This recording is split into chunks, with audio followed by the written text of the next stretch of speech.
Google बाबा ई बात बताइए तनका भोजपुरी में छक्का सिंगर कौन है। अगर नाम है तो बदनाम होंगे ही। ऐसे ही हैं हमारे भोजपुरी इंडस्ट्री के एक सुपर स्टार जो गरीबों के मसीहा भी हैं और भोजपुरी इंडस्ट्री के एक सुपर स्टार, लेकिन इनकी बदनामी करने में लोग कोई कसर नहीं छोड़ते हैं। पहले तो मगहिया जमान बेइज्जती करते थे, बेइज्जती ही नहीं मारने की धमकी भी दिए हुए थे, लेकिन अब पवन सिंह के कुछ स्टार दलाल चंद व्यूअर्स के लिए खेसारी लाल यादव को ना जाने क्या क्या बोलते हैं, जबकि पता है कि इनकी खेसारी लाल यादव के सामने कोई वैल्यू नहीं है। बिल्कुल आपने मेरे दिल की बात। वहीं एक A1 बिहार वाला है जिसका नाम राजन सिंह मुकुट है। वो हर रोज पवन सिंह का क्या करता है मैं नहीं BIB विजेंद्र से पूछते हैं।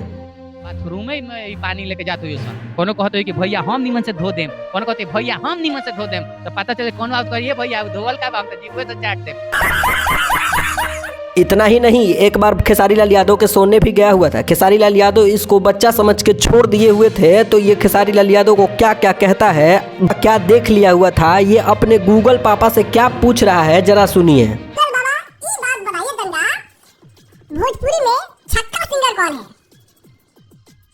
According to Wikipedia, Shatrughan Kumar Yadav, जिन्हें पेशेवर रूप से खेसारी लाल यादव के नाम से जाना भोसड़ी के